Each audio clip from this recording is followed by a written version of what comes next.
Olá, pessoal. Aqui é o professor Bruno Oliveira, de Direito Eleitoral, e é com muita alegria que nós vamos iniciar um curso completo de Direito Eleitoral visando a sua aprovação em qualquer tribunal regional eleitoral nesse país e, é claro, o tão esperado Tribunal Superior Eleitoral. Nós vamos dar uma passada por todo o conteúdo de forma detalhada, vamos analisar todas as legislações eleitorais vigentes e a novidade nesse curso de Direito Eleitoral é justamente a atualização pela Lei 13.165 de 2015. Então veja só, você que vai adquirir o curso de Direito Eleitoral pelo LAC Concursos terá o curso atualizadíssimo. E não só em relação à Lei 13.165 de 2015. Eu fiz questão de, no término de cada aula, trabalhar questões das mais atualizadas, ou seja, questões que estão vigentes, aí, que foram analisadas, que foram cobradas nos concursos anteriores. Então, quando eu falo de Tribunal Regional Eleitoral, o último concurso que nós tivemos prova foi o TRE do Rio Grande do Sul. E a novidade é que nesse curso você terá questões, nós resolveremos questões do TRE Rio Grande do Sul. Então, na medida que for tendo questões novas, novidades para vocês, nós vamos atualizar. Então, você vai ter o melhor material de direito eleitoral para o seu concurso. E o ano de 2016 está extremamente recheado de grandes concursos para os TREs, como o TRE São Paulo, TRE Bahia, TRE Pernambuco. Nós temos aí, então, concursos grandes para os tribunais regionais eleitorais. Se você quer ser aprovado, vem comigo, pessoal. Venha comigo, venha com o professor Bruno Oliveira, venha com o LAC Concursos para a sua aprovação. Ok? Muito bem. As nossas aulas, nós passaremos... O que eu fiz para a gente criar esse curso, né? Eu peguei os diversos editais para as diversas bancas que já fizeram Tribunal Regional Eleitoral. Então, CESP, FCC, Consulplan e as bancas menores também. Fiz um apanhado geral de todo o conteúdo que foi cobrado ao longo desses editais e criei os tópicos das nossas aulas. Então, nessa primeira aula, nós abordaremos o primeiro tópico de praticamente todos os editais. 99% dos editais cobram conceitos, fontes e princípios do direito eleitoral. Praticamente 99% dos editais cobram. Uns, às vezes, eliminam as fontes, alguns omitem os princípios, mas 99% cobram esses três critérios. Então, na aula de hoje, nós vamos fazer um apanhado geral e bem detalhado a respeito dos conceitos iniciais, das fontes e dos princípios do direito eleitoral. Mas antes de iniciarmos a aula, o que eu quero que vocês façam? Já separe para mim aí as legislações que nós vamos utilizar nas nossas aulas. Então, a primeira legislação importantíssima é justamente a Carta Magna, a nossa Constituição Federal de 1988. Então, a Constituição Federal de 88, dos seus artigos 12 ao artigo 17, é uma introdução importantíssima para os estudos de direito eleitoral. Então, separe aí, artigos 12 aos artigos 17 da Constituição Federal, os artigos 121, do 119 ao 121 da sua Constituição, onde nós vamos falar sobre a composição dos órgãos da Justiça Eleitoral. Então, dos artigos 12 aos artigos 17 é o nosso arcabouço inicial aí para os nossos estudos de direito eleitoral, ok? Então, separou a Constituição? Já separa para mim o Código Eleitoral. Ah, professor, mas o Código Eleitoral ele é de 1965, bem antes da Constituição. Claro que sim, mas o Código Eleitoral ele é de máxima importância para os nossos estudos. Mesmo que nós tenhamos vários dispositivos desse código que estão revogados, não significa que nós não vamos estudar os que não estão revogados. Porque o Código Eleitoral, possuindo aí 383 artigos, temos vários artigos ainda que não foram revogados e são objetos e será objeto da nossa aula. Então, Constituição Federal de 88, Código Eleitoral de 1965, porque nós já tivemos 4 códigos, esse é o nosso 4º e é o mais atual código, que é de 65. Você vai separar para mim também a Lei das Eleições, lei de número 9.504 do ano de 97. A Lei das Eleições, ela vai reger aí todo o processo eleitoral, desde a data das eleições, como que forma um segundo turno, sobre o registro de candidatura, o momento da reunião das convenções partidárias, falaremos sobre propagandas eleitorais e as suas espécies, né? Nós falamos então de propaganda política e suas subespécies. Então a lei das eleições, eu considero, e é claro que na sua prova também, considera de muita importância, porque ela é objeto de várias questões nos TRS, ok? Então vamos lá. Constituição, Código Eleitoral de 65, Lei das Eleições, acabei de dizer para vocês. Temos também a Lei dos Partidos Políticos. Que lei que é essa? Lei de número 9.096 do ano de 95. Então, Lei das Eleições, Lei dos Partidos. Separa para mim também uma resolução, que é a resolução de número 21.538 do ano de 2003. As resoluções, nós vamos estudar na aula de hoje, nessa primeira aula, as resoluções, elas são instruções que são ditas pelo próprio Tribunal Superior Eleitoral para regular as eleições. Essas resoluções, elas poderão ter caráter primário ou elas poderão ter caráter também secundário, dependendo de qual é o objetivo dessa resolução, né? Então, a resolução 21.538 de 2003 será objeto de nossas aulas. Então, nós vimos aí que vocês vão separar então, Constituição Federal, Código Eleitoral de 65, Lei das Eleições, Lei dos Partidos Políticos, Resolução 21.538 de 2003, e separa para mim também a Lei Complementar número 64 do ano de 1990, que é a Lei das Inelegibilidades. Muito importante. Em conjunto com essa lei, você vai separar a Lei da Ficha Limpa, Lei Complementar 135 do ano de 2010. Então, esse é o nosso objeto de estudo inicial. É claro que nós não vamos ficar somente nesse material. Nós vamos invadir outros materiais, né? Outras resoluções, outras leis infraconstitucionais, mas você não pode ir para uma prova de TRE sem ter o conhecimento máximo dessas legislações. E é isso que nós vamos fazer nesse curso. Você vai sair desse curso de Direito Eleitoral para gabaritar a prova do Tribunal Regional Eleitoral.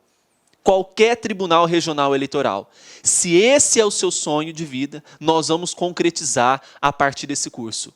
Basta você assistir às aulas, basta você resolver os exercícios e seguir as orientações que eu passarei para vocês ao longo desses dias que a gente ficar junto. Tudo bem? Podemos, então, iniciar o nosso curso? Então, anote aí, primeira aula, aula de número 1, conceitos, fontes e princípios do direito eleitoral. Eu já pedi para você separar para mim a Constituição Federal. Por quê? A Constituição Federal, justamente no seu artigo 1º, traz para nós um dispositivo que nós vamos fazer a leitura e detalhar esse dispositivo que pode ser objeto de questões futuras. Olha o que diz o artigo 1º da Constituição, que a República Federativa do Brasil. Então, nesse primeiro tópico, eu já tenho 2 informações muito importantes. Eu tenho a palavrinha república e tenho a palavrinha federativa. Veja só, quando eu falo de república, essa será a nossa forma de governo. Então, a forma como o governo se institucionaliza no Brasil é através da república. Dentro dessa república, essa república como forma de governo não é qualquer república, é uma república federativa. ou seja, a federação é a nossa forma de Estado. A forma de Estado federativa nos mostra que o nosso Estado ele é centralizado ou descentralizado. Acertou quem disse que é o modelo descentralizado. Muito bem. Então veja, a República Federativa do Brasil, ou seja, o Estado federado, um Estado descentralizado, uma vez que nós temos aí a divisão da nossa nação em unidades federativas, Minas, Mato Grosso, São Paulo, Rio, Rio Grande do Sul, são unidades descentralizadas. O poder ele não está na mão de um centro específico. Nós temos aí governadores de estados, né? Então eu tenho poderes descentralizados. Eu tenho a União, eu tenho os estados e eu tenho os municípios. Então essa República Federativa do Brasil, já anote aí, República Federativa, formada pela união indissolúvel. Então, grifa aí, formada pela união indissolúvel dos estados e dos municípios e do Distrito Federal, constitui-se em Estado democrático de direito. Observe o seguinte, então, quais são os primeiros tópicos importantes da nossa aula. Primeiro, qual é a nossa forma de governo? Nós já descobrimos que a forma de governo é a república. Qual é a nossa forma de Estado? Forma de Estado é a federação, um Estado federativo, um Estado descentralizado, formada pela união indissolúvel dos estados e municípios e do Distrito Federal, constituindo-se em um Estado democrático de direito. Esse Estado democrático de direito é o que nós chamamos de regime de governo. Então, anote aí, forma de governo qual é? Forma de governo, república. Eu tenho ainda a forma de Estado, federação. E tenho ainda, para concluir, o regime de governo. Esse regime de governo é o regime democrático. Muito bem, esse Estado, essa nação, esse Brasil, ele possui como fundamentos o quê, pessoal? Possui como fundamentos a soberania. Isso aqui você já viu em direito constitucional, eu tenho certeza disso, já está careca de saber que nós temos como fundamentos a soberania, a cidadania, a dignidade da pessoa humana, os valores sociais do trabalho e da livre iniciativa e, claro, o pluralismo político. Não cabe a mim agora detalhar cada um desses, porque isso é objeto da disciplina de Direito Constitucional. Mas, para fazer esse link com o direito eleitoral, eu preciso extrair aqui dois conceitos. Eu preciso extrair o conceito de cidadania e preciso extrair o conceito de pluralismo político. Esses dois conceitos, eles são importantíssimos para esse início do nosso curso de Direito Eleitoral. Então, vejamos, nós vamos descobrir daqui a pouco, isso eu peço um pouco de paciência para vocês, nós vamos descobrir a diferença que há entre ser cidadão e a diferença entre ser nacional. Nós vamos perceber que não é todo nacional que é um cidadão, mas todo cidadão é um nacional. Esse jogo de palavras já foi objeto de questões da banca CESP, querendo saber se você entende, consegue compreender que todo nacional não significa que todo nacional será um cidadão, mas que todo cidadão é um nacional. Nós vamos ver essas diferenças daqui a pouco, quando nós estivermos falando de nacionalidade. E nós temos ainda o pluralismo político, que nós vamos ter que diferenciar o pluralismo político do pluripartidarismo. Ah, professor, mas eles não têm algo a ver? Pluralismo político com pluripartidarismo? Claro que tem. Nós vamos descobrir que o pluralismo político corrobora o significado de várias ideias, de um conjunto de ideias que convivem, né?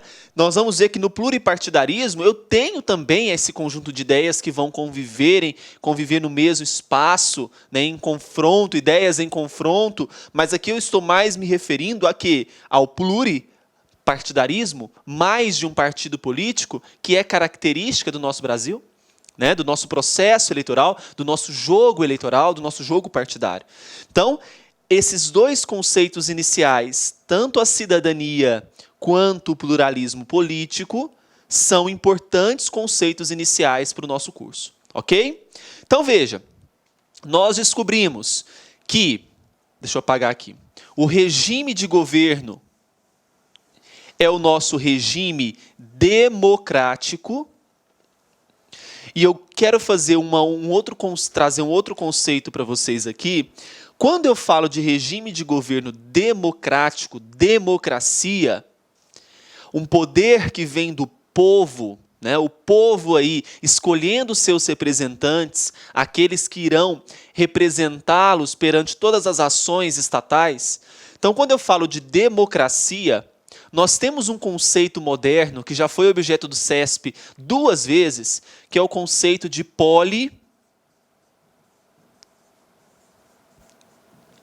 poliarquia. Veja, esse conceito de poliarquia é um conceito de democracia moderna. Então anote aí, democracia moderna. Onde eu tenho uma participação do povo mais ferrenha, mais forte. Então, quando você ver em alguma prova esse conceito de poliarquia, você vai lembrar dessa aula. Você vai remeter a um conceito de democracia moderna, onde o povo ele participa de uma forma mais ativa do governo, que é totalmente contrária, né, esse conceito é totalmente contrário ao... Olá, meus amigos, minhas amigas, gostou da aula do professor Bruno Oliveira? Grande professor aqui do LA Concursos, vocês podem ter certeza que o professor Bruno é um dos melhores professores de Direito Eleitoral do Brasil. Nós aqui do LA Concursos, nós temos uma proposta pedagógica super diferenciada para os concursos dos tribunais regionais eleitorais. Então, se você está estudando para qualquer concurso para tribunais regionais eleitorais, acesse o nosso site, o laconcurso.com.br, que nós estamos oferecendo cursos completos para o cargo de analista e para o cargo de técnico judiciário, diversos cargos. Olha só, outra coisa importante, aqui no LA Concurso nós trabalhamos com preços populares. Vocês podem ter absoluta certeza que é o melhor custo-benefício do mercado. Tá certo, meus amigos? Então acesse nosso site aí para você continuar assistindo essa super aula do professor Bruno Oliveira. Forte abraço, tchau, tchau.